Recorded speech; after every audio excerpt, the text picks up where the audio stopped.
Line up, you f***ing nerds. Who wants a shot at the champ? They bring the heat. Francis Ngannou is the hardest puncher in the history of fighting. They bring the knowledge. If you think this fight is going 5 rounds, you are out of your mind. They bring you the picks. The dog is getting it done in this one. We deliver every single week. We're bringing the heat, ladies and gentlemen. The money line. Don't miss it on the MMA Experts channel each week. The money line is live. It's a money line Monday. Cannot wait to talk some UFC Vegas 68. Yes, and I'm sir. joined by my guy, Mike Finch. What's up, bro? Oh, Bellator fight week. You know we're hyped for Fedor's last fight. The last emperor steps into the cage for the last time, and I'll be there live. AJ, I have a 45-minute interview scheduled with Fedor Emelianenko. I am so excited. That's going to be sick. Is this your channel or is this through Bellator? No, this is just straight up, going on Showtime, Okay, going on Bellator social media and whatnot. But, having the last emperor for 45 minutes, it's just so fun to try to craft sort of a farewell interview and how we're going to frame this fight. It's kind of huge, so much Mike. respect. I got so much respect for Fedor Emelianenko. Coming up, when I was watching MMA when I was 12 years old, he was the best fighter in the world. And so here I am at 30 years old. And, to do his retirement fight like this, very special, very cool, something I'm grateful for. Yeah, I'm excited for you, Mike. That's pretty dope. I'm looking forward to seeing it. Didn't you do the road to Knucklemania? Hey, shout out Billy Barnes. That's right. And BKFC sent us some shirts. I'll have to rock it next time. Today I had to rock the Bellator 290 fight week. But for bare knuckle fighting championships, they're hooking us up with some opportunities, man. Yeah, I got to do a little narration, a little commentary on the countdown show, which is, road to Knucklemania 3. And man, super fun to do. Like, that's something I've always wanted to do, since I was a kid sitting at home listening to the journalists try to, hype the countdown shows. They'll always kind of preface things too much. I don't want to drop any names, but commentators do it as well. Well, he's considered maybe one of the, I don't drop all that bullshit. I try to make statements, say it like it is, get people hyped. And that's what I tried to do with Juggernaut and Mike Richmond, man. It's a great fight. People should be excited about it. I am. Yeah, listen, Mike, we bring facts around here, Mike. You know this. We don't beat around the bush, man. We can't take it too first light. Principles approach, first principles thinking, just like in physics. What's most fundamentally true, work from there, right? Believe in things based on evidence and put things through the scientific method. If it fits through those three, I'm saying that shit, okay? And saying that Juggernaut is the most dominant fighter next to Luis Palomino right now in bare knuckle fighting championships and in modern bare knuckle era, right? He's a big problem, and having 2 titles and everything, So anyway, we got to hype these fights up, and I think the one for Bellator for sure, the point to stick to is it's the last time you see one of the most influential fighters, the most dominant heavyweight ever, Fedor Emelianenko, a guy who was 30-0 in MMA. That does not happen. And I know one time he got cut and he was bleeding or whatever, but he was the best heavyweight for the better part of a decade. Going to be very cool to work with him on Wednesday. That's going to be dope, man. I'm looking forward to it, Mike. That's going to be sick. Me too, brother. I got some news, though, to drop for the people.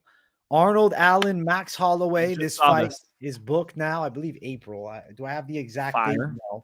I saw that it was happening, and I said, shit, I got to make a graphic. We're doing Moneyline. Let me look up the exact date. Holloway versus Allen. Holloway has 2 L's, AJ. How dare you misspell the champ's fucking Wait, how did name? I spell it? Oh my gosh, that's terrible. I'm gonna have to take it off the screen right away. Sorry, guys. That is. But Max Holloway and Arnold Allen are throwing down. Damn it. I should have copy and pasted. It's an April main event, too. It's April 15th. That's gonna be sick. 5 rounds.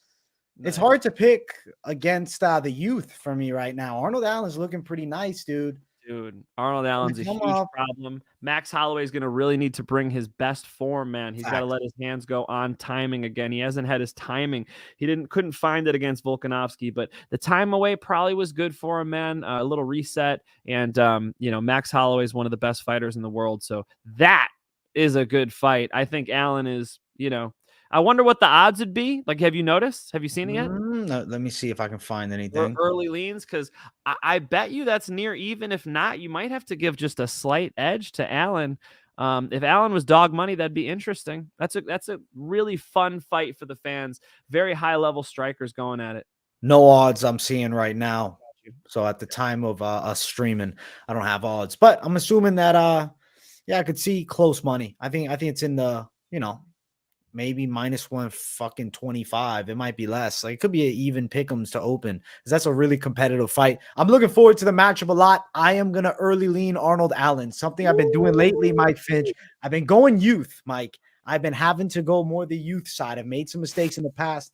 You picked Shogun, dog. What the fuck are you talking exactly. about? That's my mistake. What the fuck are you talking about? You just told me Shogun was going to win last week in Brazil. Listen, are I you didn't hear having nothing. second thoughts now? Mike, you know what happened? Brimage, bro. Brimage. Oh, I did go Brimage. Yeah. We're on the same page, Mike I Finch. did go Brimage. Listen, though, this kid, hang on. As AJ drives the bus over me, I picked Brimage because here's a UFC fighter fighting an amateur. This kid was coming up from the amateurs, wild as hell in his MMA fights. So I'm thinking this wild ass kid's gonna go in there and throw some dumb shit. No, this kid's way smarter than I thought. This kid came in, threw down the pipe. He looked way more technical and bare knuckle than he did in MMA. Interesting. Clearly just getting better, and it's hard to measure that with a young athlete, like when they're going to turn that corner. And that kid did. So shout out to him. I'm blanking on his name right now, but the kid who knocked out Brimage, his first professional fight, first time getting paid, bro. That's impressive. Yeah, it was pretty sick, dude. But let's jump to the UFC, Mike. We got to talk some fights this weekend. We got a good card. We got, I'm gonna take that back. I don't know if I can call this a good card. It's definitely not a horrible card. The matchups are fun. They'll be fun fights. Fun. The matchmaking's pretty good. And I like seeing a lot of talent from the Asia region, Indonesia, India. This is cool, man. I got to actually watch a lot of fights for the first time, like digging back into their old, more so regional scene fights. It was fun to watch head stomps again and shit, seeing people get knocked out with soccer kicks on the ground again, and different rule sets. So I really enjoyed studying for this one. And Elder Cardenas, love Moneyline Mondays. Moneyline Mondays, love you too, guys. Every single Monday, 5 p.m. Tune in live. That's Pacific time if you're here in California with me. Yeah, 8 p.m. Eastern time if you're over on East Coast time. If you're what up, Scottsdale? Say hi to my grandpa out there, all right? Scottsdale's the fucking man. Grandpa Najee, I should say. Much love to the people in the chat. I see some beautiful fucking comments in here from the good folks watching Moneyline. I appreciate you all for tuning in. And they like that we switched it to Monday. I like it too. As Conor McGregor says, I like it too. Whatever. Is that Nick Diaz that said it? One of the two. Who the fuck knows? Moneyline Mondays works because we get an early jump, right? So we're ahead of all the other predictions, and people will be dropping them all week, but you guys will have ours, and then and then it leaves it leaves us a time to talk about the previous fights too, right? Because they just happened. It's pretty fresh from Saturday, so it's got to be Moneyline Mondays, guys. Let's keep it going. I love Moneyline Mondays. Let's get to our first fight of the night. It is Tatsuro Taira versus Jesus Aguilar. Listen, the pick is Taira all day for me, Mike Finch. I think he's going to win by sub. Aguilar, he's got real short reach. He's a guy that really tries to close the gap with big shots and mix in takedowns. But if you're shooting to take Taira down, I think you're putting yourself in danger zone. I know he didn't get submitted on that Contender Series fight, but he was in a bad spot with a guy who hadn't had a win by submission in his whole career. Taira is a submission ace. I'm going sub Taira, Mike Finch. What are you thinking? Yeah, I mean, Aguilar would have to fight a perfect fight here to win. He's going to have to control Tatsuro Taira and not get, exchange submissions, exchange positions. Like, if you're gonna out grapple Tatsuro Taira, you want to hold him and control him. You don't want to go for things and have him counter and go back and forth. Khabib made this comment about American wrestling, that American wrestlers scramble too often. It's like, some of these Dagestanis, they'll get to like half guard and they'll just set up shop, bro. They'll get a little mailbox. They got a physical address now. They don't want to move from those spots. That would be a good way to fight Tatsuro Taira. If he threads that needle, it is possible because I saw how wide the odds are. They're a little ridiculous. Of course, we've got to go Tatsuro Taira by submission. I think Tatsuro Taira could do it off of his back. He could do it on Aguilar's back and rear naked strangle him. Good fight for Tatsuro Taira. It just makes sense that he buzzes through him. And honestly, dude, for the first fight of the night, Tatsuro Taira still being the first fight of the night, that's a signal that we got some talent on this card. I'd expect Tatsuro Taira to, be at least towards the middle of the row by now. The kid's got a win or two in the UFC, 1 or 2. I think he's got 2 wins in the UFC actually now. So yeah, he's still on the first fight of the night. Damn. Yeah, they still got him starting the night off, but hey, he's going to get a win, I believe, and I'm high confidence he does it, as are the bookies. Minus 1,100 Taira, plus 800 Aguilar dog. The pick is Taira to win. I like him under 2.5 at minus 150. I'm going to call win by submission, but note that Taira has gone the distance before, winning in the UFC against Carlos Candelario. It went all 3. Win, submission, Taira is minus 165, so they're expecting a sub. Not one of your better fights to bet on, unfortunately. Dub Dasher strong right at the top there with a completely inappropriate comment, but we're going for it. Finch, okay. You should grow a porn stash like Aguilar. Look, all right, we got after marrying my wife, I had very few rules, but one of them is I'm not allowed to do the stash. She hates it, bro. So no stash. Yeah, sorry. I respect it. You need the full beard, Mike. Yeah, she's not a fan, bro. I keep it smooth for the ladies. All right. This is what they like. I got a very, very, very kissable face for the wife. So I'm going to keep it that way. And no stash for me. My grandpa was a cop. He used to have the cop mustache. He started raking it like this. I'm like, I don't need these problems, bro. Yeah, and I don't do porn. So that's another reason, Dub Dasher. Makes sense. Now I got to answer this one, Mike. Come on, bro. More Kiiyon talk. Listen.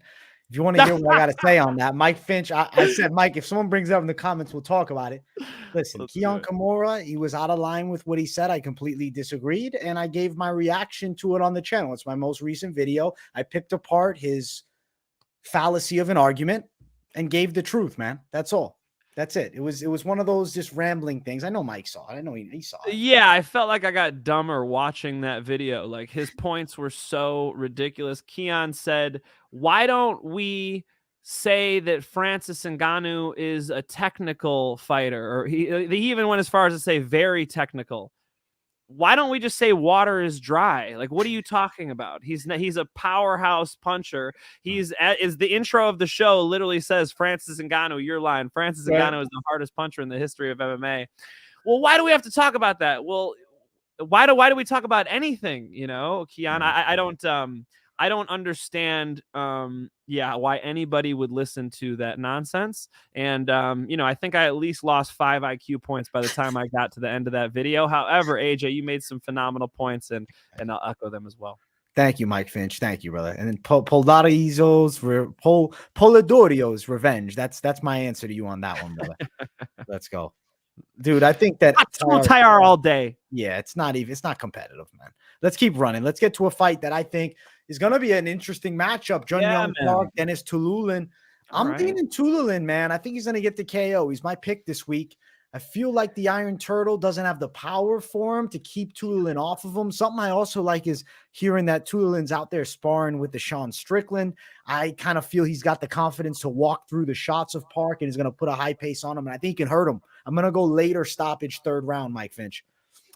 Yeah, Tiuliulin does his best work when he walks you down into the fence, and I do think in this matchup he might be able to achieve that real estate. And in the small cage, it's just a spot where it's going to be hard to get away from Tiuliulin. I think the best thing that Park can do is kind of slow this fight down, make it, what he doesn't want to do is just bang with Tiuliulin, because I don't think he's the stronger puncher. I think Tiuliulin is the one who has the capability to put him out. Not one I'm personally going to bet on, but AJ, I'm going to double down with you, man. I think Denis Tiuliulin could find the chin, could put Park out with a nice KO. Dude, I think that Tiuliulin is going to flatline him too. So you're going underdog with me? Are we both on the dog? Is that dog money for you guys? When me and AJ are dog hunting and we both got a pup, I mean, it lands pretty often. So that's nice. Let's go. Mike, we got Polidorio's revenge is fucking going intense out here, man. Hey, bro, can you read the comment? YouTube censor chat. Dude, you the comment that you have is you dissing my guy Hype MMA. Why you hating on my man Hype MMA? I'll bring you up to show you the love. Hype MMA is a fucking great guy. We Mike love Finch Hype knows MMA. Hype MMA. He met him in person. Hype's a nice dude, man. Yeah. We love Hype We MMA love Hype. I over appreciate here. the donation, but don't hate on my guy Hype MMA. He's a good man. Come He's a good on. man. You got to come to a cage side seat at a Bellator event and come say what's up to me as well if you want to be on the same level as fucking Hype MMA. Show some respect around here. Hey, thank you, MMA Jesus, my guy, bro. I appreciate that. Listen, the odds for this fight are really good for the dog money. Plus 180 Tiuliulin, minus 195 Park. I'm just not feeling the Park train. So I said, man, I think Tiuliulin's a guy that can run him over. I've slept on him a couple times and I'm not doing it again. I think he's going to win and I'm going to call a knockout. As far as KO prop, plus 300, but just money line it. This is the name of the show. This is the name of the game. Money line, baby. It's a good money line bet. Underdog. Tiuliulin. That's my pick. That's Mike picks. Let's fucking go. Let's go. Let's go, baby. Damn, we're getting donos up the wazoo here. Hype MMA bans you from Guru's chat for no reason. How dare he? Now that's Man, rude. Now you guys got to talk it out. You guys got to get each other's Instagrams and chat it out, man, and keep talking, bro. You know what I'm saying? Yeah, so like, you know, it's tough if somebody's spamming the chat, that's different. But if you're not Right. spamming the chat, you know, you got to let shit fly, man. Right. It's like let people disagree, and you know, I like the Elon Musk Twitter. You know what I'm saying? Yeah. Just let people Yeah. say shit. Can we all just calm down? You know, I was talking to my my mother-in-law, and she goes like, "Well, you know, what if somebody's bullying, and what about the kids?" It's like, so what? Like you have to you can't just nerf the world. You have to get ready for somebody's opinion you don't like, you know? So if Hype MMA is getting you banned from the chat and you're not spamming, me and Hype are gonna have a word about this shit. Hype says anything to get AJ money. Keep bashing me. Hopefully you and Podori's Revenge can chat this shit out. Hopefully you guys can get it figured.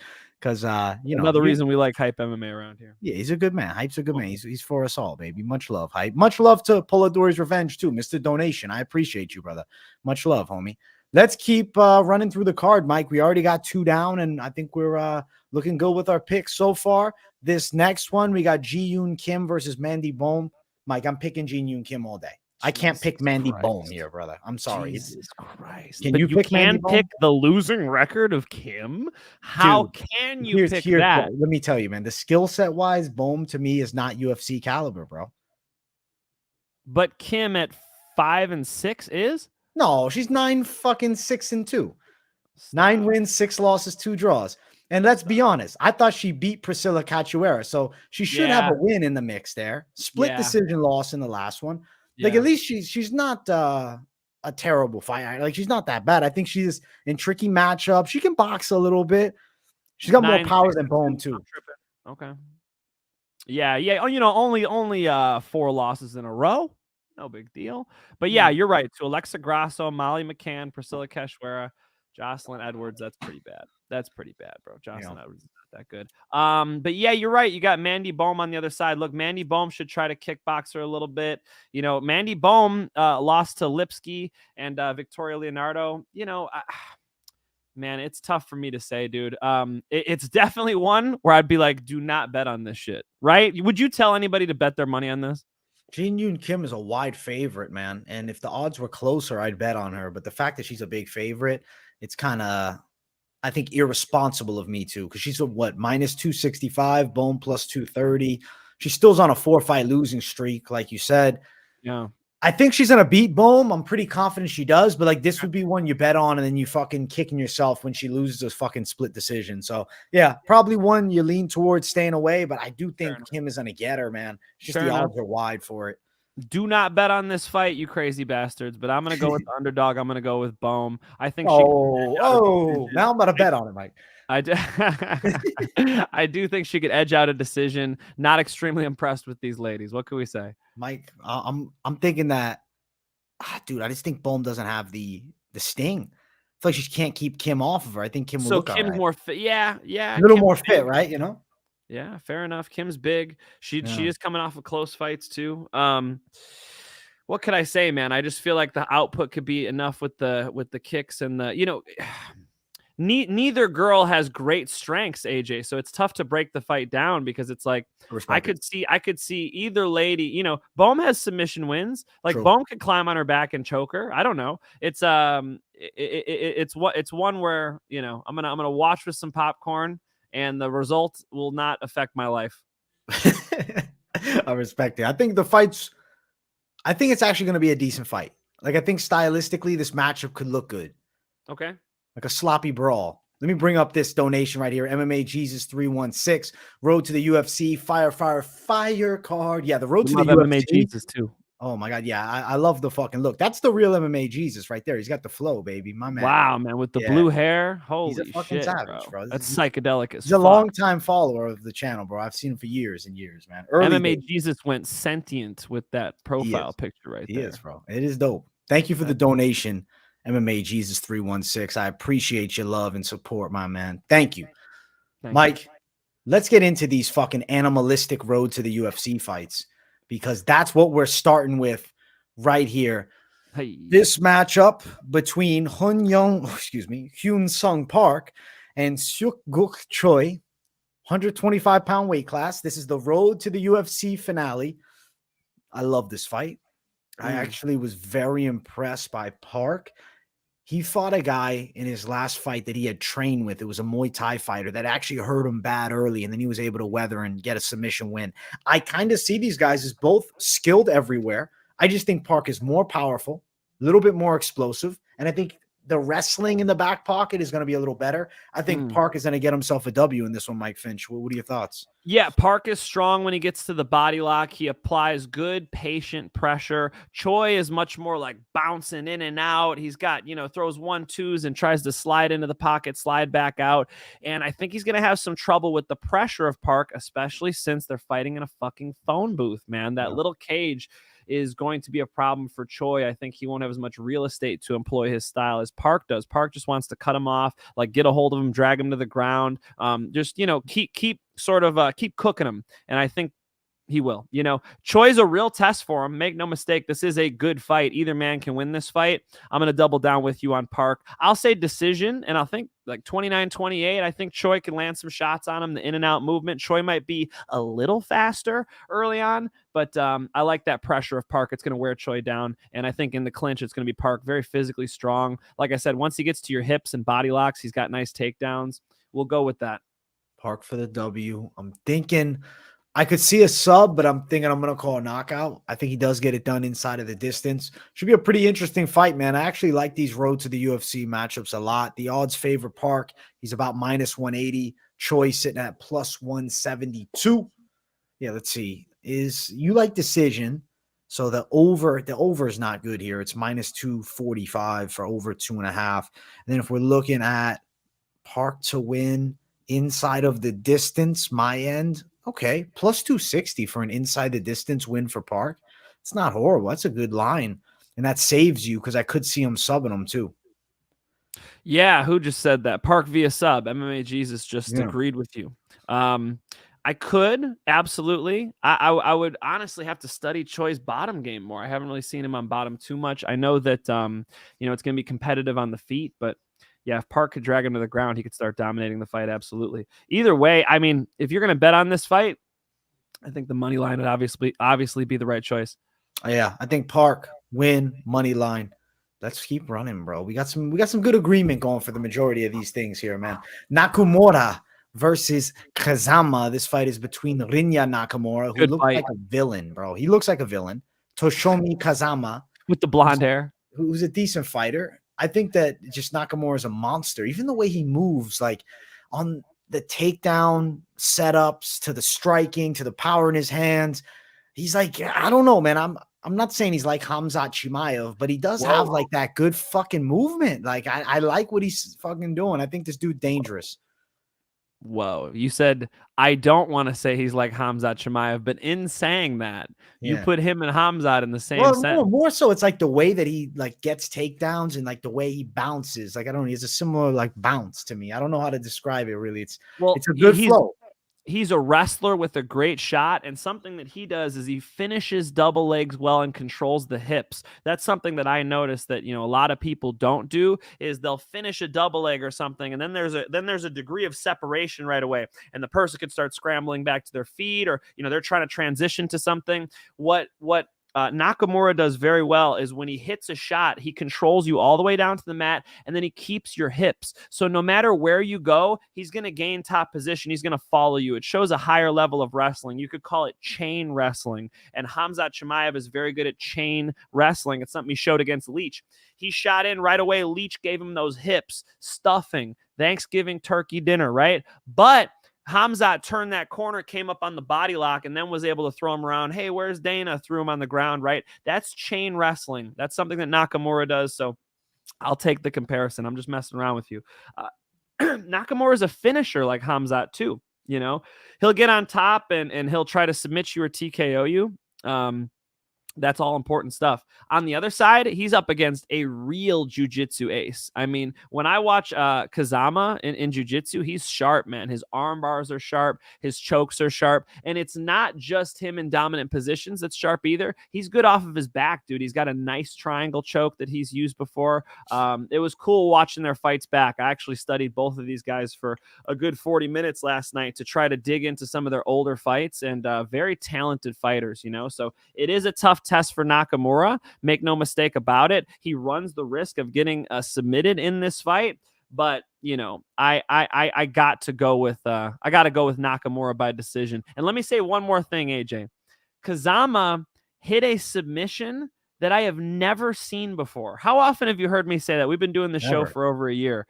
Submission I have never seen before, where he tied his opponent's hand behind his back and kept pulling up. I'm gonna knock my sign down.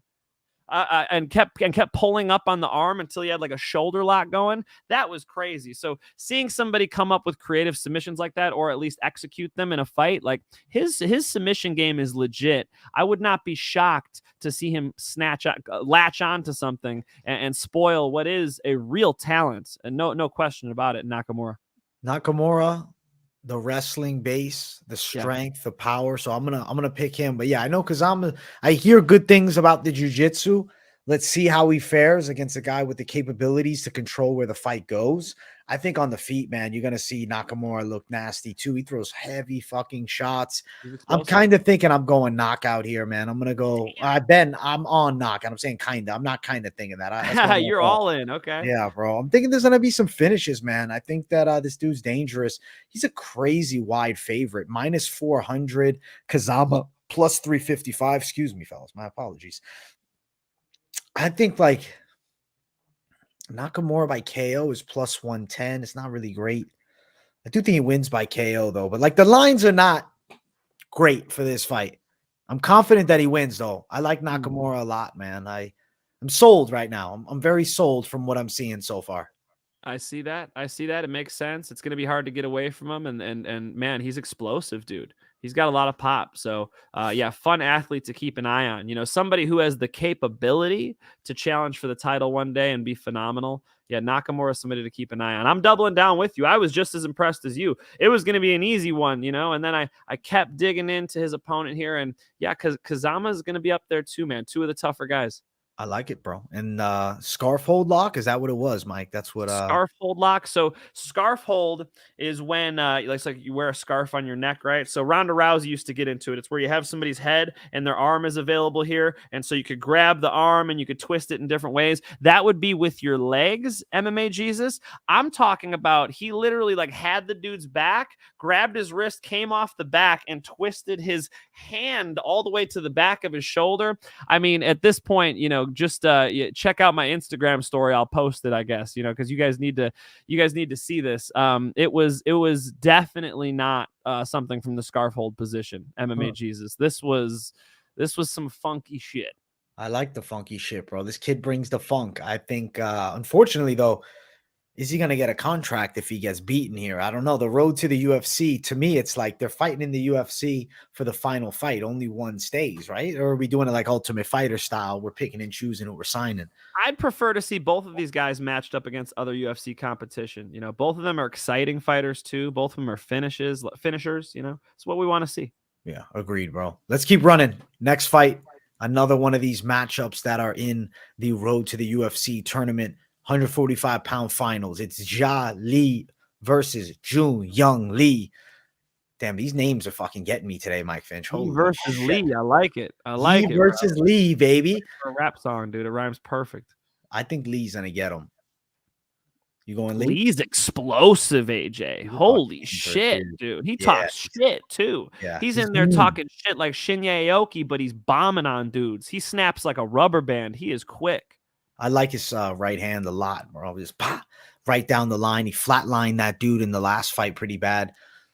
Dude, I feel like I'm saying dude every other fucking word. I don't know. These guys, they're mesmerizing, some of these guys from the Asian countries. It's like cool to see these type of prospects. Like, I feel like they would fuck up a lot of dudes around the world. Like, if you brought some of these regional Asian MMA guys to LFA, I think they do some real damage. So that's why they're getting obviously jumped right into the UFC. This road to the UFC thing is real shit. And yeah, I think Jeong Yeong Lee is going to take him out. I feel like the mean right hand, the submission skills, granted, what happens, right, if he goes out full force like he does and Yi is able to withstand an absolute beating? We shall find out. I don't think it's going to get that far, though. I'm going to go first round KO. You know, something about betting on Lee is that he does get into firefights with people. So I've seen Lee fight where he's going toe-to-toe. He's getting rocked. He's rocking the other dude. Super fun to watch. But if your money's on it, you're going to be sweating bullets, my friend, you know? So, yeah, I would pick Lee. I'm pretty confident in Lee, but Yi is a veteran too. Like, he's a guy who can survive the storm. And man, if they're slugging it out, Lee likes to kind of flip that coin a little bit. So something to be aware of. He's not the type of fighter like a Patricio Pitbull who doesn't throw himself into the fire unnecessarily. Lee's all about the smoke. He wants the smoke. He loves stepping into that firing line, and you can hit him with some bullets when he's doing it. Jeong Yeong Lee is a big favorite in this fight, Mike Finch. He's sitting at minus 245. Zha Yi is sitting at plus 213. I like Jeong Yeong Lee. Mike Finch likes him as well. We're riding him to win and get himself a UFC contract. Inside of the distance for him is sitting at minus 110. It's expected here by KO plus 135. That would probably be his most likely method of victory. Although, like I said, Yi's such a veteran. Maybe they do go all 3 rounds, AJ. You think he finishes them? You think you said first round, didn't you? I'm thinking finish, but like it wouldn't be crazy. It's not impossible. Yeah. Yeah, that it goes all 3. So I think it could. Yeah, interesting one for sure. And like I said, you know, Lee, very explosive, very fun to watch. Maybe could pay a price at some point. Is this the fight? Probably not. But could pay a price at some point with that style. You know, it's just when the guys plant their feet and throw punches, you know, anything goes. I like to bet on people who, you know, sort of don't take as much risk as Lee. Makes me a little uncomfortable. If I'm a beer or 2 in and we're trying to have some fun, maybe throw $10 on Lee, right? But you know, you have to assess accurately the risk you're taking when you bet on a striker who likes to just go for it. He's a big favorite too. He's around minus 245. So it's not your greatest bet. Unfortunately, a lot of these picks for the road to the UFC, the odds are a bit wide. But I'll tell you something. I'll give you a sneak peek. This next fight, these odds are not crazy wide here. The matchup is between Anshul Jubli and Jeka Saragih. These names are fucking intense, Mike Finch. Holy shit. Listen, I'm torn on these two. Like, it's not like a crazy confidence pick, but I came to the conclusion I've been picking Jubli since I dropped the prediction video yesterday because I like the way he digs to the body. He's a little bit more patient, but he's at a disadvantage with power for sure. Saragih hits like a fucking tank, man. If he loads up and he lands, even how Jubli stands, you could get caught right in the center with something big and put down. I'm going to bank on it not happening and Jubli winning the fight, using some grappling, using some clinching, but really it's body attack. That's what he's going to need to do. He's dealing with a beast on the other side, though. It comes out like hell. No, I think you hit the nail on the head with the grappling, dude. I think Jubli needs to take his ass down. I think if he goes toe-to-toe with Saragih, he's getting knocked out, bro. I don't think he's as good of a striker. I certainly don't think he carries as much pop and explosion. Like, Saragih can finish anybody. And Jubli, when he gets to the top position, looks nice. I do like that. If he can get a couple takedowns in this fight, that can make all the difference. I do think the smartest thing he could do is try to, only punch to set up takedowns. And when he gets those takedowns, that's where he'll thrive, man. So I'll go Jubli, but they better be telling him to wrestle, because I'm telling you what, if he goes toe-to-toe, watching the way they strike, I think he's getting countered, bro. I think he's going to get cracked with something. I want to see him change levels, hit these takedowns, push him into the fence. That's where he'll do his best work. Jubli decision. Odds are -110 for Jubli, -110 on the other side for Saragih. If we're going win decision, I'm going to agree with you, Mike. I'm going decision too. +245, but it's like, I don't know, man. Something about this fight is just too risky to bet, in my opinion. I'm sitting off. I'd rather bet on the other fights, not on this. Yeah, because if they strike, I think Saragih's better. It was interesting to hear you even talk about the body shots and whatnot. I feel like he needs to take this dude down. Do you think I don't? Latin?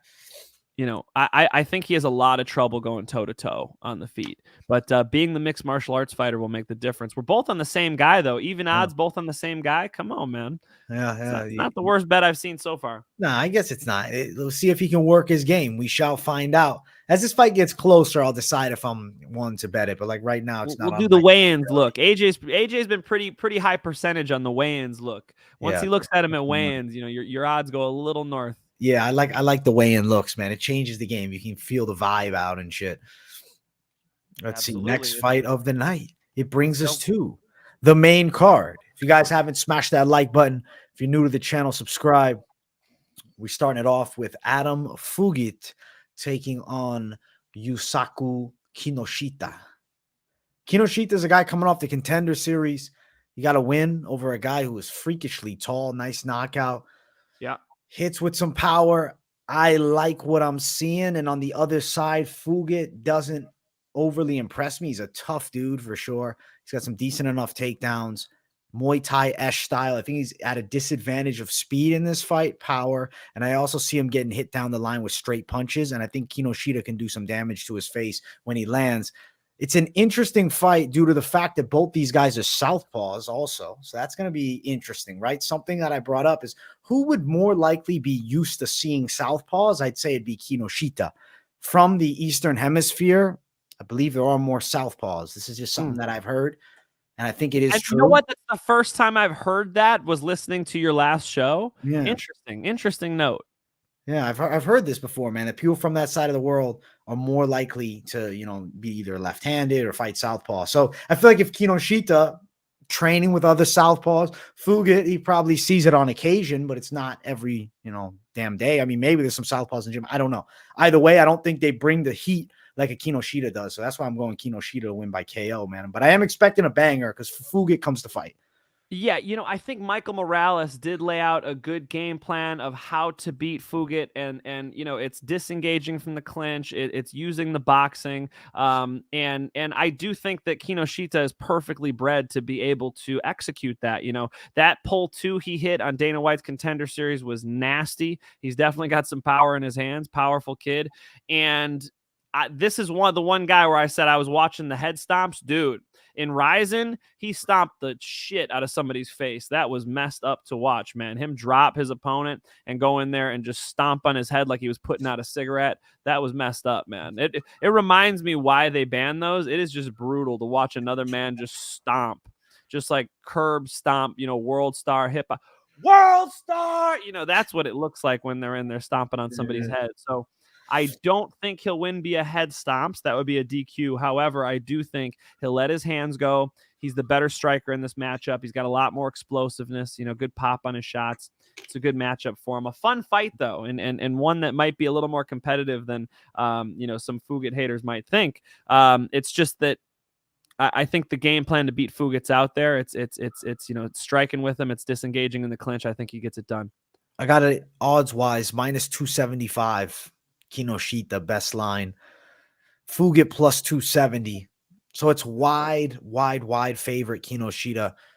I think he wins though, man. He's just some fucking lines sometimes, man. It just is what it is. Plus 120, Kinoshita to win by KO, TKO. I think he can do it by KO. I'm going to call KO, and I'm going to say Kinoshita is not an awful bet. He is a bit wide, maybe more of a parlay piece. Could be. So wait, I'm looking at that odd again. So let me see here. Yeah. Boom. It's going to be minus 300. That's wider than I thought, bro. I got That's minus 275 at my bookie. And for a 6-1, you know, that's pretty wide, dude. But yeah, I think we're both pretty happily on him. So that sucks. We like giving you guys dogs and good odds. Minus 300 would make me hesitate betting on him. But you know, if Fugitt coming off of the knockout loss to Michael Morales, I think it could happen again. That's what I'm thinking.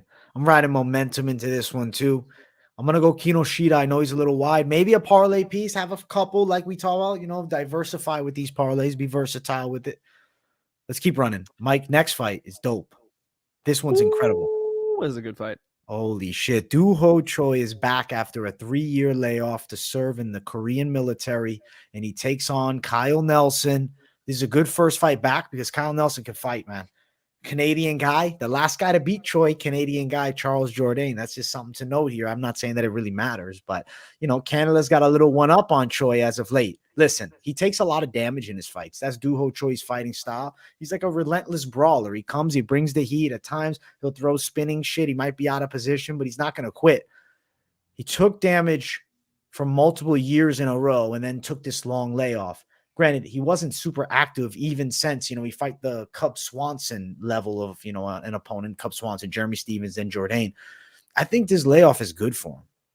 I think he needed this time away from the sport because I believe he was still training, but he's not taking the significant damage. Maybe because he's in the military, he's not sparring as often. I'm expecting a recovered version of Choi to come back refreshed. And I think in this fight here, he's going to lay the fucking hammer down and knock Kyle Nelson out. Yeah, the way Billy Quarantillo kind of came over the top of that high shell guard, you know, Kyle Nelson likes to do the high shell, but it leaves holes. You know, it's not like in boxing. When you have that big-ass boxing glove on, that's like a shield, right? You could use that shield, but with that MMA glove on, you can't so easily rely on that. You know, the Piotr Jan style of putting the earmuffs on, as Teddy Atlas likes to say, you know, there are other aspects you have to consider when you have the little gloves. And yeah, if old habits die hard, if Kyle Nelson keeps blocking like that, he's going to get knocked out again. And Doo-ho Choi is the right guy for the job, right? Likes to be much more postured, much more offensively minded. And it's gotten him into some trouble, as you pointed out. My biggest problem with betting on this one is just the layoff. I think Doo-ho Choi should knock Kyle Nelson out. It's just that, you know, when a fighter's out for so long, I don't know what they're going to look like. Nerves are a real thing. You know, ring rust is a real thing, no matter how much Dominic Cruz you listen to. So I do believe that, you know, there are some X factors here that you should consider. But I will agree with AJ. I think Doo-ho Choi is due to come back from his service in South Korea and perform well, just like Korean Zombie did after Korean Zombie served in the South Korean, you know, armed forces. They're in shape while they're doing it. They're working out. They're kind of still living a bit of a martial arts lifestyle while they're doing it. It seems like anyway, because Korean Zombie came back better. It'd be awesome to see Doo-ho Choi come back better. I think he can, dude. I'm riding with my guy in this one. Now, I got to answer this question. Wait, is it Thursday already? No, bro. It's Moneyline Monday. This year we changed it. We decided Monday is the day. So from now on, Moneyline Monday is where you'll find us, guys. Every Monday, 8 o'clock Eastern, 5 p.m. Pacific. That's right. Tune into the show, baby. Show some We'll love. see you at the beginning of the week, Dixon. All right, get your coffee, get up. It's Monday, and we are going to kick off your week with some fight talk. I give you guys motivation to wake up for work, right? You're like, fuck, I got a long day ahead. Hey, Moneyline Monday is on at 8 o'clock Eastern. You know what I'm saying? So you're blessed now. You guys are blessed. Moneyline Monday is the right move. We are the silver lining to your Monday. I like to hear that, Mike. I agree. It's a silver lining to my Monday is doing this show. I get fucking excited, dude. As far as the odds for this fight, Choi's minus 180, Nelson plus 170. Doo-ho Choi, give me him to win. KO plus 100. It's a riskier, like Mike Finch is bringing up some valid points, saying it's a little bit riskier. I mean, this dude is, you know, not fought in 3 years. It's a while. But if he comes back refreshed, I'm not overly impressed. I'm not impressed with Kyle Nelson. He's not a bad fighter. I'm He's not decent at impressed martial by your arts. I'm performance. not impressed by Kyle Nelson. Does not fucking impress me, brother. I don't even have no fucking George St. Pierre. That's like a mix of Habib and Leon Edwards in that. He is one not right there. legendary. No, not he's not impressed. legendary. He's not impressed. I like the Cyril Gane one, man. Bongamin, Derek Louet. Oh wow. Oh wow. Yeah. But I thought you wanted me to do a Cyril Gane. I was like, oh man, this ain't gonna go well at all. Yeah, I got George St. Pierre and a couple others. That's about it. Kyle Nelson is you know, you did not say he's Canadian. Yeah. You started with he's Canadian. Why does he look like the most like Kentucky dude I've ever seen in my life? I mean, he's from a place called fighting out of Oregon. Huntsville, Ontario. Oh, no, I'm tripping. My fault. So maybe, you know what I'm saying? It's like a country or part of Canada. I don't know. I'm not even looking it up, but you know what? He does have a little bit of a country flow to him. Right? Just look at his face. I don't know. Yeah. I feel like he's supposed to be a Bass Pro Shop with a little, like the U.S. Army, look. Yeah. I feel like he needs that, man. Some boots. You know, he's the type of guy to have a concealed carry. Yeah. Hey, nothing wrong with that, baby. Nothing wrong with that. Let's go. All right, let's keep running up the card. Mike Finch, featured bout of the night is next. Marcin Tybura, Blagoy Ivanov. Guys, what a fucking banger. When a Blagoy Ivanov name is on a card, I fucking jump up and down, bro. He's doing it again. The joke was so good, he's got to do it again. Oh, dude, man. Ivanov, the pay-per-view king, Blagoy Ivanov. The most, who was that goofy dude you just did that video on? Kiiyon. What's his name? Kiiyon Kimura? Kiiyon, the most technical fighter we've ever seen in the UFC, Blagoy Ivanov, the pay-per-view king, right? We'll live in his fantasy world. Yeah, the pay-per-view king. He's incredible. He's got a six-pack. Why can't he be the most technical? Why can't we describe Blagoy Ivanov as technical? Dude, yeah. Why not? I would say he's not the least technical. Fair? Not the least technical. I mean, how low are we going to put the bar? The bar is all the way low. My mom? Like, I mean, how low are we going to put the freaking bar here, bro? Low, you know what I'm saying? Low. It's like, I think Blagoy, is not the most entertaining fighter to watch. And breaking the fight down now, Marcin Tybura, phenomenal performance against Romanov, dude. He was able to take Alexander Romanov and bring him into, a competitive fight and was able to eke out that decision. Everybody wrote him off as dead in that fight, and he came through with it. I think he looks good in this one, man. Tybura's out here getting dubs, lining him up.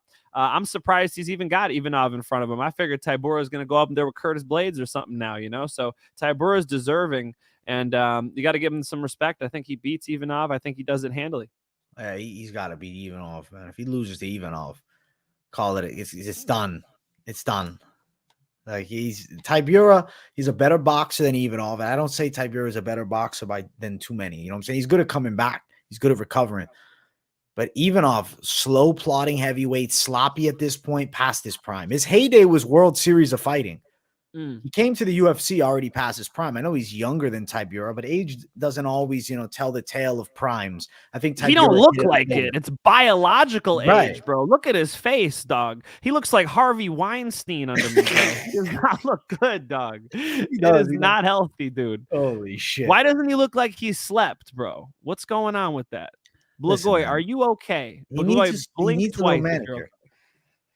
He needs a little touch up. He needs a little, or not a minute. What the fuck am I saying? What is it when he needs a little waxing of the brows, a little something, a little lotion before you go to bed. Yeah, clean the shave up. Looking right, guys. I got a wife. She, forces me to do the lotion thing. I don't want to, but I have to shower like 3 times a day because of how often I train people and work out. So you put the lotion afterwards, so you don't look like Blagoy over here. Blagoy's gonna run into you, man. It's gonna be on site with Mike Finch. That's not gonna be good for me. He's a big boy. No, Blagoy probably doesn't. He won't be offended. Blagoy maybe he'll get a laugh out of it. Listen, Blagoy is gonna lose this fight, but he was really good in World Series of Fighting. That's my opinion on him here. Tybura can outbox him. I think he's gonna be stronger in the clinch, better in the grap. I think he wins everywhere. He just beat Romanov, who's supposed to be the next big thing. That's fighting fucking Drago Volkov. Yeah. Right? No, Tybura should be up towards the top of the division. He's going to win this fight.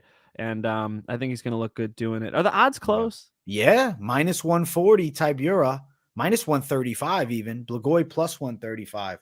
Good. Give me Tibura all day, baby. Let's go. Bro, Decision win, Tibura plus 170. I'm with you on that, AJ. I'm Bro, with you if on Blagoy beats him, it's just I'm just gonna fucking throw my shit. I'm like, what the hell? What the hell? Well, let's hope that AJ doesn't have to throw anything in that room he's got there. Choi B, be honest, guys.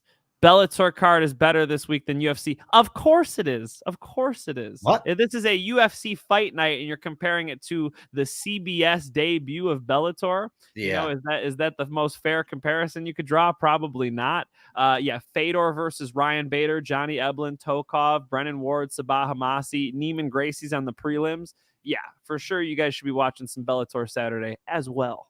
Yeah, I'll do my predictions for Bellator soon, guys. Don't worry. They're coming. I know people already asking me. Just I've seen you guys in the comments. I don't mind talking about it at the end here. Let's get through the locks and everything. And we just really quick, we could talk about it. And AJ, I wouldn't even mind jumping on again to talk about it. But obviously, you know, Bellator Fight Week. I'm in LA. I live in Orange County, so I'm going to drive to this one. I've already seen a couple names that are flying out, AJ, that I'm going to interview. I probably shouldn't say who it is, but some big MMA names that are not Bellator fighters who will be there. Super excited to put a microphone in their face in a couple days.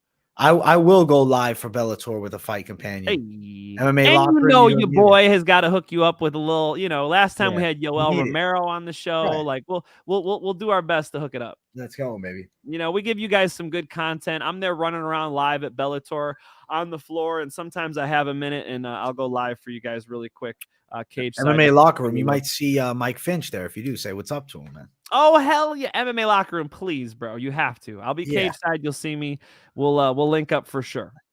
Let's go, baby. Flag me down, bro. Flag him down. Flag the Finch down. All right, let's talk about the next fight of the night.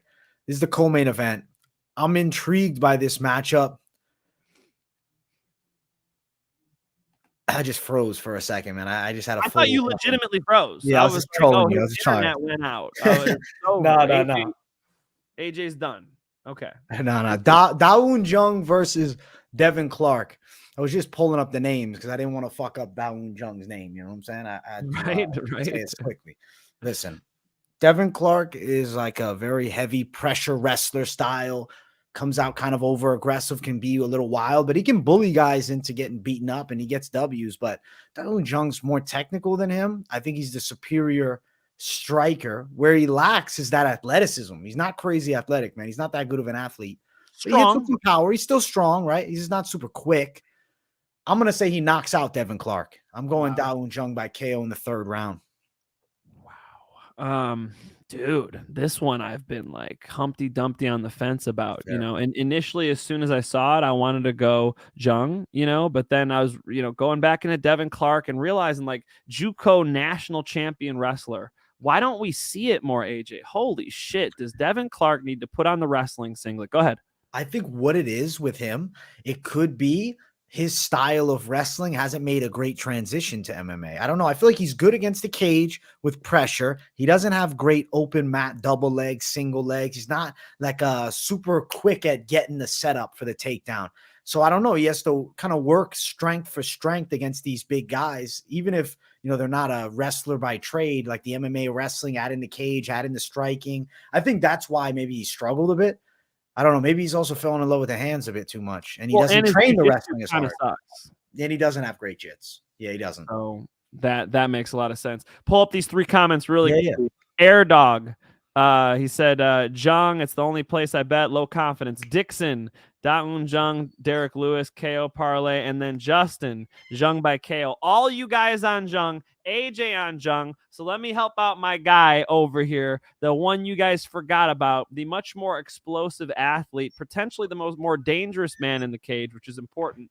Devin Clark, JUCO wrestling champion, big, strong, throws big power punches, can rock anybody. He'll rock you in a weird way where you're landing on him a little bit. He'll just come over the top, right? Remember, he ran across the cage and dropped Alexander Rakic. You remember that? He ran across the cage. He punched him in the face. He double-legged him. And then later on in the round, he dropped him again with a left hook.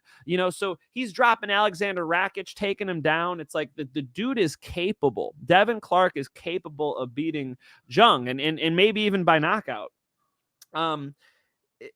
Although he could start well, that's about it. As the fights go on, he starts to unravel. Like, I think unravel is probably the best way to talk about it, right? Because he falls apart. He falls apart, man. It shows the lack of depth in his technical ability. He doesn't have great balance when he's striking. He has, he sometimes lays on the gas pedal too much, and then he's tired. So there are all these issues that he has as to where Da-Un Jeong is polar opposite in that sense, right? He's much more patient. Da-Un Jeong seems to be much more calculated when he's striking. He uses karate stance more so he's very balanced when he approaches you. Opens the left hand up, the lead left hand, and he pressed Sam Alvey nicely, but he went to a freaking close. What was that? A draw with Sam Alvey? He had a bad fight with Sam. I know he did. Bro. He did have a bad fight with Sam. You know what I'm saying? You can't be drawn with Sam Alvey and then having me be confident picking you against Devin Clark, who throws a lot harder than Sam Alvey. Like, Sam Alvey's got hard punches. I'm not saying that, but Devin Clark is much stronger, more explosive than Sam Alvey. Sam Alvey looks like, dad bod. You know what I'm saying? It's like for sure he's running a risk of getting knocked out by Devin Clark. For sure. There's a risk. I don't hate it. Yeah. No, I don't hate it. I think that's actually, it's not a bad dog stab, because Devin Clark right now is sitting at plus 210. Yeah. Yeah, that's too wide. Minus 225. Minus 225 for Jeong. I guess I can get it because of the skills, but yeah, I could see it closer. Devin Clark's always slept on, though, and I agree. I was actually not having a super easy time picking between these two. At one point, I was on Clark thinking about it. Then I said, you know what? Let me watch a little more. I sat on it. And the reason I went Jeong is, like you said, the part of Devin Clark that goes wrong is he falls apart. I've got to, AJ, I've got to double up with you and go Jeong as well, but I want to read you guys what I wrote. And it says that I wrote that I want to go Jeong, but his hands are not that fast. Even Sam Alvey looked faster, but I just like his shots better. And I like the straight right hand. I think he'll be able to lead on the feet and can Devin Clark take him down? Will he even try? And is his jiu-jitsu good enough if he does? Devin Clark should be good enough to win this fight with his wrestling and with his explosiveness, but will he? He's good at messing it up, man. So I'm going to go with Jeong, but that's blind to the odds. Once I look at those odds, it makes me want to take a stab at Clark. You're right. Understandable, dude, because he's, oversized underdog, I'll say. But yeah, we're going to go Jeong. I'm going to go KO later in the fight. The prop for a knockout in this matchup here, plus 140. And then if you're going over a round and a half is minus 160. If you're picking Jeong, you're probably leaning it going a little bit longer at least. Yeah, I think it'll go decision, bro. I think Jeong will just take his time and sort of beat a tired Devin Clark. The patience and the fight IQ being what brings him through. Let's go, baby. Me and Mike Finch on the same side on a lot of these picks this week, guys. Let's get to the main event. Make sure you guys smash the like button if you haven't. If you're new, subscribe. Mike, I've been leading the way with all the breakdowns. I want to give you the floor for the main event, the Mike Finch main event.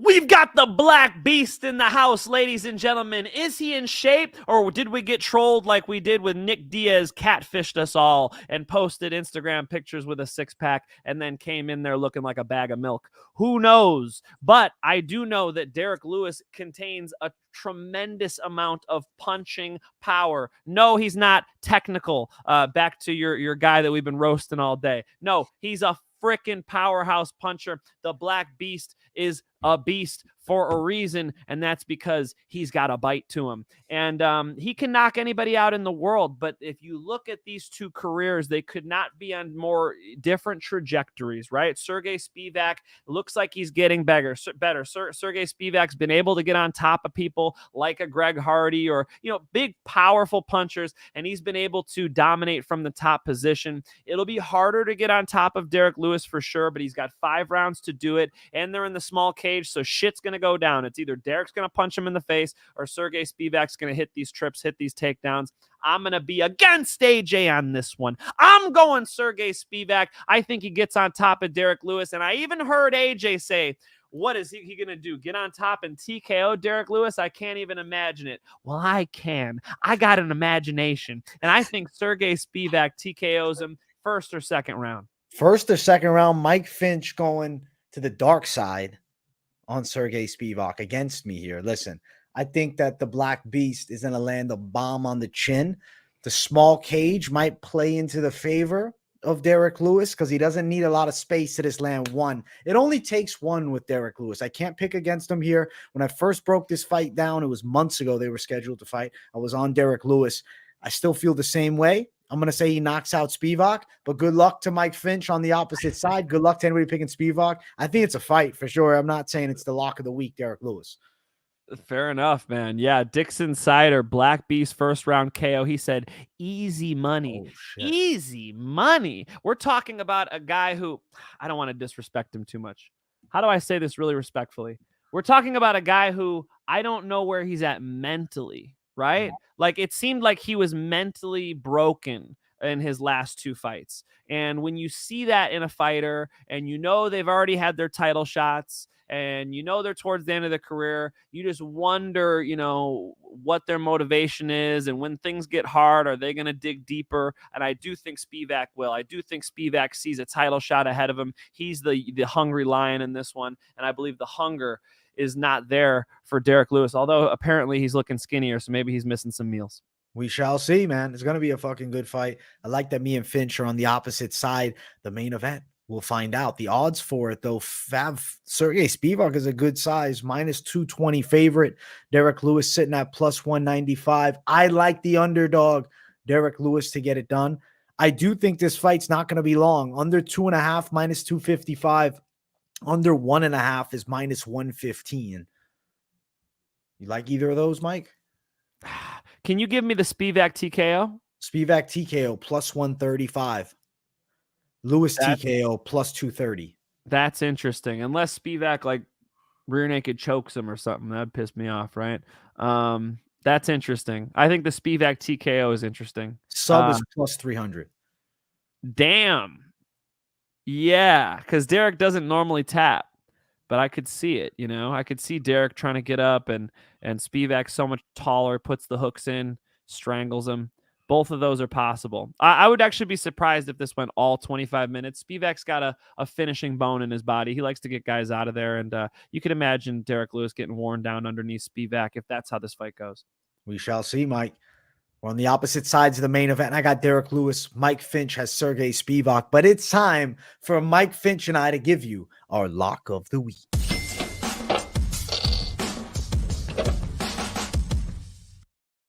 Lock of the week time. It's UFC Vegas 68. Mike Finch, you look giddy, excited. Throw me the lock, man. Who you got? We're going with the heavyweight lock. The main event? No, I'm talking about Marcin Tybura over Blagoy Ivanov. You got to think Tybura had a much stiffer challenge against a better wrestler in his last fight. This is a worse version of what he already just accomplished. Mentally, that has to do something for him. I think he lets his hands go in this fight. I think he defends the takedowns. I think he looks good. I'm going Tybura, money line for my lock of the night. Mike, I'm on the exact same one. And I'm not changing it. I was like, hey, let's see who Mike picks. Listen, I think Marcin Tybura is a lock. It's close money. He's minus 140. I see him getting it done. He's going to beat Blagoy Ivanov. He's got the momentum in his favor. He's 6-1 in his last 7. Ivanov, slow plodding guy. I think Tybura takes advantage. And there's also a big size advantage for Tybura. I'm riding with the Finch.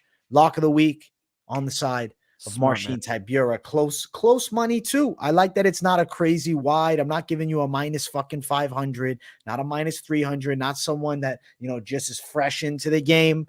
We're riding with somebody that I feel good about, that I feel like we've had, you know, a good amount of fights to watch from him, and we see consistency with Tybura, and he's not going to quit ever.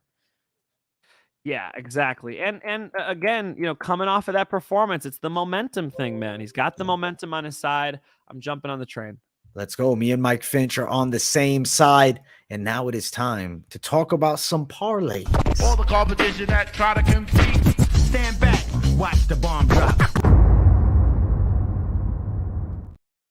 Parlay time. Let's see where to throw the money. Let's win this weekend. Hey, let's go, Mike go. Finch. Let's go, AJ. Let's go, man. I've been Listen, recording this music, parlay's bro. hype. Shout out to Darren Vegas. I've been recording music. We're gonna have to record Really? that one. Yeah, let's do Parlay it. time to closing time. I Dude, like I it. think parlay time, and we can replace the current one. And The we do audio, parlay time. dude. I might need Yeah. your voice on that. We need I'm some in. voice lessons for AJ. Who's a Go. choir director who could help my man AJ Let's out? make it We need happen. to Listen, record this shit. I'm in.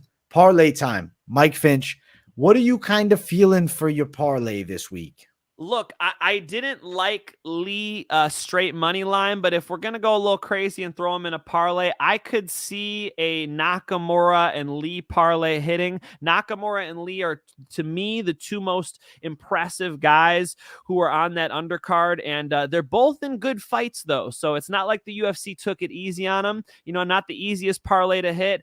You know, I just want to throw two others in there just so you hear their names, Spivac and Taira. You know, those are my favorite picks on the card. I'll just give you all four of them out there and you guys could do what you want with them. My favorite picks on the card are Taira, Spivac, Nakamura, and Lee. But I was just interested in that Nakamura and Lee parlay, AJ. I know you already typed it up while I'm talking. Plus 320. I could even imagine throwing Taira in that one. No, it was plus 320 with Tibura. Sorry, man. Without Tibura, it was minus 135. That's what I thought. You were blowing my mind there. Yeah, for a second. no. Why is that so juicy? Yeah, no. Damn, You got two good faves. And then Spivac I like as well. So you guys do what you want with that. My official parlay, I'll go with Lee, I'll go with Nakamura, and I'll say that those are the two best fighters on the undercard. We might as well double down on them, though they're going to be tested. I'm going to go with Tibura, Denis Tiuliulin, and I'm going to also, I think, add in the side of Nakamura. So plus 465, Tibura, Tiuliulin, Nakamura. Yes, I'm putting a dog there. Sure, you don't want the dog. Take them out. I got plenty of parlays dropping later this week. We'll do this week's best MMA bets, and I'll concoct some wild ones for you guys. And then obviously after the weigh-ins, I'll come up with some more. But these right now are kind of what I'm looking at as value parlays. $100 down, you'll get 464 back. But I'm not saying throw $100 at Marcin, Tibura, Denis Tiuliulin, and Nakamura. Moneyline, it's the name of the show for a reason. It is the best way to be profitable betting on fights. That's right. Yeah, Moneyline is generally what I do when I personally bet. When I go to bet on a fight, I'm generally betting Moneyline. It's pretty rare that I'm hitting the finishes. And I know you guys, and I know some smart people who bet, actually, people who do this, could say professionally. And the other one, they'll maybe the top one besides the Moneyline would be like an over under, deciding, okay, this fight's definitely going all the rounds. Oh, this fight's definitely going to finish. For instance, a Terrence McKinney fight could be over pretty quick, right? And certain other fighters, which we could obviously think of, could go all 3 rounds or all 5 rounds. Hilarious by Dixon. Ivanov is the gas station sushi of the UFC, and his next comment is, "Would you agree, Finch?" Sushi would be Japanese, and he's from Bulgaria. What do they eat in Bulgaria? Falafel? I don't know. He's the gas station falafel. I don't know what they eat in Bulgaria. He's the gas station that. But we don't want to hate on him. These are jokes. We're having fun. I want to respect the fighters. A lot of you guys got mad at me for how I talked about Jamal Hill last week and, saying that I'm underrating him and even as far as almost like disrespecting him. I don't mean to be disrespectful to any fighters. I have the utmost respect for these athletes. And at the end of the day, at its core, that's true. Even Blagoy Ivanov deserves our respect and does not belong on a gas station rotisserie. The dude in the green Bellator looks like Aaron Rodgers, and parlay time looks like Pablo Escobar. That's hilarious. I look like Aaron Rodgers. I think that's a first, but thank you. Thank you very much. I never heard Escobar either, but hey, I'll take it, bro. Thank you. Guys, I hope you enjoyed. We did a nice, beautiful breakdown of UFC Vegas 68. Smash the likes. If you're new, subscribe. My bookie's back on our team, so run over to Moneyline. Run over to my bookie and use promo code Moneyline. Good to have my bookie back. Let's go, my bookie. Stuck with us, and we love it. My bookie promo code Moneyline, like AJ said, do it. It helps us out. It helps you out because you get a little bonus when you sign up. Let's go, baby. Guys, I hope you enjoyed talking UFC all week. You'll see this face all week, baby. I'll be back live streaming doing the late night live Thursday. I'll probably do a live stream some point throughout the day tomorrow. And then obviously Wednesday, this week's Best MMA Bets, Friday weigh-in recap show. I got Bellator predictions dropping this week also. Stay tuned for those. I got a live fight companion for Bellator, and then I'm going to follow it up with doing the UFC. So you guys got a fuckload of me this week. Enjoy it. And I'll try to maybe drop some reactions, if anybody needs, to be corrected on things they put out. I will definitely drop some fight week content, guys. Bellator 290 is live in LA, so I will be there. I'm going to be hanging out with Fedor and everybody on Wednesday, interviewing Ryan Bader and all of them, and I'll definitely drop a little bit of content throughout the week, so stay tuned to Mike Finn's show as well. I wouldn't even mind jumping in on AJ's little Bellator breakdown there, so sounds like fun. Bellator 290 live on CBS. We're excited for it for sure. Guys, thank you for tuning in. Much love, and we will see you all in the next one. Peace, everybody.